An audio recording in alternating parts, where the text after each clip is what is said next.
আসসালামু আলাইকুম। সংবাদে আপনাদের সবাইকে স্বাগত জানাচ্ছি। আমি ফিরোজ তোহা। শুরুতেই সংবাদ শিরোনাম। বাংলাদেশের সর্বশেষ গুরুত্বপূর্ণ আপডেট সংবাদে আপনাকে স্বাগত। শুরুতেই সংবাদ শিরোনাম, পরে বিস্তারিত। প্রথমেই জানাবো, ভারত থেকে প্রশিক্ষণ নিয়ে বাংলাদেশে হামলা। পার্বত্য চট্টগ্রামের খাগড়াছড়িতে ধর্ষণের নাটক সাজিয়ে আইনশৃঙ্খলা রক্ষাকারী বাহিনীর উপর হামলা চালিয়েছে পাহাড়ি সন্ত্রাসীরা। পাহাড়ি এবং বাঙালিদের মধ্যে সাম্প্রদায়িক দাঙ্গা লাগাতে কাজ করছে পাহাড়ি সন্ত্রাসী সংগঠন United people Democrat front UPDF. অথচ যে কিশোরীকে ধর্ষণ করা হয়েছে বলে অভিযোগ তুলেছে সে বিষয়ে পরীক্ষা নিরীক্ষার পর জানা গেছে এরকম কোনো ধর্ষণের ঘটনাই ঘটেনি। এরপর জানাবো, ভারতের অন্যতম বিশেষত্ব হল ভুয়া খবর প্রচার করা, বললেন প্রধান উপদেষ্টা। অন্তর্বর্তীকালীন সরকারের প্রধান উপদেষ্টা অধ্যাপক ডক্টর মোহাম্মদ ইউনূস বলেছেন, ভারতের বিশেষত্ব হচ্ছে তারা বাংলাদেশ নিয়ে মিথ্যা ও বিভ্রান্তিকর তথ্য, ভুয়া খবর প্রচার করে। আর জাতিসংঘের সাইডলাইনে সাংবাদিকদের সঙ্গে আলাপকালে সব কথা বলেন তিনি। এদিকে ৬ জুলাই যোদ্ধাকে পুড়ে হত্যা করেন আওয়ামী লীগ নেতা। হয়রানিমূলক মামলা, হামলা, নির্যাতন, হত্যা, জঙ্গি নাটক, জমি দখল সহ নানা অপকর্মই ছিল লালমনিরহাটে আওয়ামী লীগের আমলের নমুনা। ফ্যাসিবাদী শাসন আমলে দলীয় সন্ত্রাস ও আইনশৃঙ্খলা রক্ষাকারী বাহিনীর দলবাজ কর্মকর্তার অত্যাচারে অতিষ্ঠ ছিল জনজীবন। ভিন্ন মতলম্বীদের কণ্ঠরোধের মাধ্যমে জোর করে ক্ষমতায় থাকার জন্য গুম-খুন রাষ্ট্রীয় নিপীড়নের হাতিয়ার হিসেবে ব্যবহার করে জেলা জুড়ে ভয়ের রাজত্ব তৈরি করা হয়েছিল।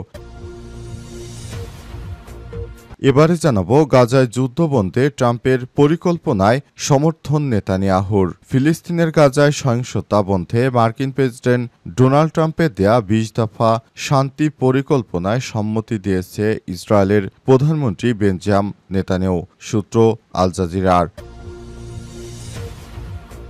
এবং সর্বশেষ জানাবো, হামলার জন্য কাতারের কাছে ক্ষমা চাইলেন নেতানিয়াহু। দোহায় সাম্প্রতিক হামলার জন্য কাতারের কাছে ক্ষমা চেয়েছেন ইসরায়েলের প্রধানমন্ত্রী বেঞ্জামিন নেতানিয়াহু। হামাস নেতাদের লক্ষ্য করে চালানো হামলার সময় এক কাতারি নাগরিকের হত্যার জন্য ক্ষমা চেয়েছেন তিনি, খবর আল জাজিরার। নেতানিয়াহু বলেছেন, আমরা ইচ্ছাকৃতভাবে এই ধরনের হামলা করিনি, বিষয়টিকে কাতার যেন আমাকে ক্ষমা করে দেয়। প্রিয় দর্শক, এতক্ষণ শুনছিলেন সংবাদ শিরোনাম, এবারে বিস্তারিত। তবে তার আগে বন্ধুরা, অনুরোধ থাকবে এই সংবাদটিতে একটি লাইক দিন। এই চ্যানেলে আপনি নতুন হয়ে থাকলে আমাদের সংবাদটি দেখতে দেখতে চ্যানেলটি সাবস্ক্রাইব করে রাখুন। কমেন্ট করে বন্ধুরা আপনার মূল্যবান মতামত জানিয়ে দিন আপনি বিশ্বের কোন দেশ থেকে বা বাংলাদেশের কোন স্থান থেকে আমাদের সংবাদটি দেখছেন এবং শুনছেন। আর বন্ধুরা, এই সংবাদটি আপনার সোশ্যাল মিডিয়া ফেসবুকে শেয়ার করে বন্ধুদেরও দেখার সুযোগ করে দিন। গাজা যুদ্ধে আপনি যদি নিরীহ ফিলিস্তিনিদের ভালোবেসে থাকেন, কমেন্টে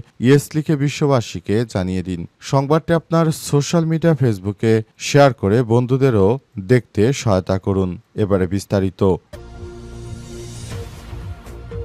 ভারত থেকে প্রশিক্ষণ নিয়ে বাংলাদেশে হামলা। পার্বত্য চট্টগ্রামের খাগড়াছড়িতে ধর্ষণের নাটক সাজিয়ে আইনশৃঙ্খলা রক্ষাকারী বাহিনীর উপর হামলা। পাহাড়ি ও বাঙালিদের মধ্যে সাম্প্রদায়িক দাঙ্গা লাগাতে কাজ করছে পাহাড়ি সন্ত্রাসী সংগঠন United people Democrat front UPDF. অথচ যে কিশোরীকে ধর্ষণ করা হয়েছে অভিযোগ তুলে জেলায় অবরোধ চলছে, এরকম কোনো ধর্ষণের ঘটনাই ঘটেনি। মেডিকেল রিপোর্টে এমনই তথ্য উঠে এসেছে। খাগড়াছড়ির সিভিল সার্জন অফিস থেকে এ বিষয়ে নিশ্চিত হওয়া গেছে। এ বিষয়ে খাগড়াছড়ি জেলার সিভিল সার্জন ডক্টর মোহাম্মদ সাবের সরাসরি স্বীকার না করলেও কার্যালয়ের একজন তদন্ত কর্মকর্তা আমার দেশকে নিশ্চিত করেছেন ওই কিশোরীকে ধর্ষণের আলামত মেলেনি। ডক্টর মোহাম্মদ সাবের বলেন, আমরা ৩ সদস্যের কমিটি ইতিমধ্যেই রিপোর্ট তৈরি করে রেখেছি, এটি এসপিকে আজ জমা দেওয়া হবে। বিস্তারিত আপনাদের সেখান থেকেই জানানো হবে। গত ২৪শে সেপ্টেম্বর খাগড়াছড়িতে এক কিশোরীকে সংঘবদ্ধ ধর্ষণের ঘটনায় তুলে ৬ দিন ধরে উত্তেজনা বিরাজ করছে পাহাড়িদের সঙ্গে যোগ দিয়েছে আইনশৃঙ্খলা রক্ষাকারী বাহিনীর উপর তারা হামলা করছে এই সন্ত্রাসী সংগঠন ইউপিডিএফ। গত রোববার রাতে রাঙামাটি ও গুইমারা এলাকায় ইউপিডিএফ গুলি ছুড়েছে বলে স্থানীয় সূত্র থেকে জানা গেছে। নিরাপত্তা বাহিনী এবং স্থানীয় প্রশাসনের তথ্য অনুযায়ী পার্বত্য চট্টগ্রামের খাগড়াছড়ি ও বান্দরবন জেলায় সশস্ত্র গোষ্ঠীর কার্যক্রম নাটকীয়ভাবে বৃদ্ধি করেছে। এই গোষ্ঠী ভারতের ত্রিপুরায় অস্ত্র ও প্রশিক্ষণ গ্রহণ করে থাকে। খাগড়াছড়িতে গিয়ে হামলা করছে। স্বরাষ্ট্র উপদেষ্টা লেফটেন্যান্ট জেনারেল অবসরপ্রাপ্ত জাহাঙ্গীর আলম চৌধুরী সেদিকে ইঙ্গিত করে গতকাল বলেছেন, খাগড়াছড়ির ঘটনায় প্রতিবেশী দেশ ফ্যাসিবাদের দোসরদের ইন্ধন রয়েছে। অবশেষে সেটি প্রমাণিত হলো। ভারতের অন্যতম বিশেষত্ব হচ্ছে তারা বাংলাদেশের বিরুদ্ধে ভুয়া খবর প্রচার করে, বললেন প্রধান উপদেষ্টা। অন্তর্বর্তীকালীন সরকারের প্রধান উপদেষ্টা অধ্যাপক ড মোহাম্মদ ইউনূস বাংলাদেশে হিন্দু সংখ্যালঘুদের উপর নিপীড়ন উল্লেখ করে বাংলাদেশে হিন্দু বিদ্বেষী সহিংসতা নেই, এই বিষয়ে ভারত থেকে ভুয়া খবর প্রচার করা হচ্ছে। এখন ভারতের অন্যতম বিশেষত্ব হল ভুয়া খবর। নিউ ইয়র্কে জাতিসংঘের সাধারণ পরিষদের অধিবেশনের ফাঁকে সংবাদ মাধ্যম জিটিওর সাংবাদিক মেহেদী হাসানকে সাক্ষাৎকারে সব কথা বলেন ড মোহাম্মদ ইউনূস। জিটিওর উদ্ধৃতি দিয়ে বাংলাদেশ সংবাদ সংস্থা এই সাক্ষাৎকারটি প্রকাশ করেছে। অন্তর্বর্তীকালীন সরকারের প্রধান হিসেবে তাকে বেছে নেওয়ার যে সিদ্ধান্ত দেশের মানুষ নিয়েছিলেন সে সম্পর্কে অধ্যাপক ড ইউনূস বলেন, আমি বিস্মিত হয়েছিলাম, অনিশ্বাস সত্য তা মেনে নিয়েছিলাম। সে সময় আন্দোলনকারীদের উদ্দেশ্য করে তিনি বলেছিলেন, আপনারা যদি এত কিছু ত্যাগ করতে পারেন তবে আমি আমার সিদ্ধান্ত বদলাবো, কারণ অন্তর্বর্তীকালীন সরকার এমন একজন মানুষ আপনারা বাছাই করে নিয়েছেন। আপনারা জানেন এই লোকটি বিগত সময় ফ্যাসিস্ট সরকারের দ্বারা নির্যাতিতের শিকার হয়েছিল। তাই আমি বলতে চাই এই বিষয়গুলো আমি খুবই ভালো মতো দেখতে চাই। আপনারা যদি এই বিষয়গুলোর সঙ্গে একমত হয়ে থাকেন। অন্তর্বর্তীকালীন সরকারের প্রধান উপদেষ্টা প্রফেসর ড মোহাম্মদ ইউনূস আরও বলেছেন, আপনারা যদি আমাকে সময় ও সুযোগ দেন তবে আমি, যেহেতু আপনারা জীবন দিয়ে এই স্বৈরাচারী খুনি সরকারকে তাড়িয়েছেন, আমি চাইব এই স্বৈরাচারী সরকার যেন আর দেশে ফেরত আসতে না পারে সে ব্যাপারে কাজ করতে। সে বিষয়ে ইতিমধ্যেই কাজ শুরু করেছেন এবং আওয়ামী লীগ তাদের বিচার হবে, তারপর তারা আবার নির্বাচনে আসতে পারে। বিচারিক প্রক্রিয়ার মাধ্যমে আওয়ামী লীগ তাদের গ্রহণযোগ্যতা হারিয়েছে বলেও জানিয়েছেন অন্তর্বর্তীকালীন সরকারের প্রধান উপদেষ্টা অধ্যাপক ড মোহাম্মদ ইউনূস। তিনি নতুন বাংলাদেশ গড়তে বদ্ধপরিকর এবং সে অনুযায়ী তিনি ভবিষ্যতের বাংলাদেশ গড়ার জন্য কাজ করছেন।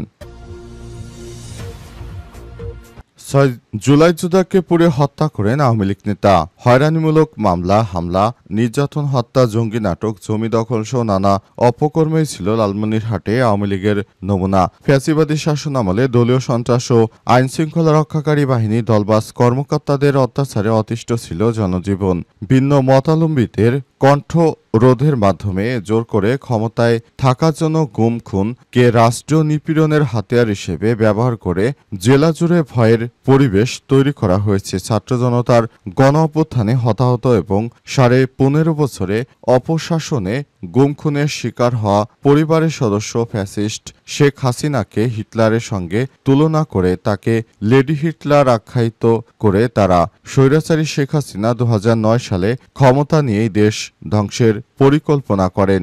এরই ধারাবাহিকতায় তিনি এই অত্যাচারের শাসকের চেয়ে কোনো অংশে কম জুলুম করেননি। একতরফা ভোটারবিহীন নির্বাচন করে ক্ষমতা কুক্ষিগত করে রাখেন হাসিনা। 15.5 বছরের দুঃশাসনে বিএনপির সঙ্গে অঙ্গ সংগঠনের 11 জনকে হত্যা করা হয়। এছাড়াও 2013 সালের 15 ডিসেম্বর জামাত ইসলামের নেতা আব্দুল কাদের মোল্লাকে 71-এর মানবতা বিরোধী অপরাধের মামলায় কাল্পনিকভাবে মৃত্যুদণ্ড কার্যকর করার পর দলটির ডাকে সকাল সন্ধ্যা হরতাল কর্মসূচিতে জেলা পার্বত্য চট্টগ্রামে ইসলামী ছাত্র শিবিরের উপজেলা শাখার সভাপতি মনিরুল ইসলাম, জামাত কর্মী আব্দুর রহিম ও শিবির কর্মী সাজু মিয়াকে গুলি করে হত্যা করে পুলিশ। সে সময় চট্টগ্রামের ওসি ছিলেন সোহরাব হোসেন। এই দুঃশাসনে চূড়ান্ত রূপ দেখা যায় জুলাই বিপ্লবের সময়। 5ই আগস্টের সময় তারা অসংখ্য মানুষকে গুলি করে হত্যা করে। এর দায় কোনোভাবেই এড়ানো যাবে না।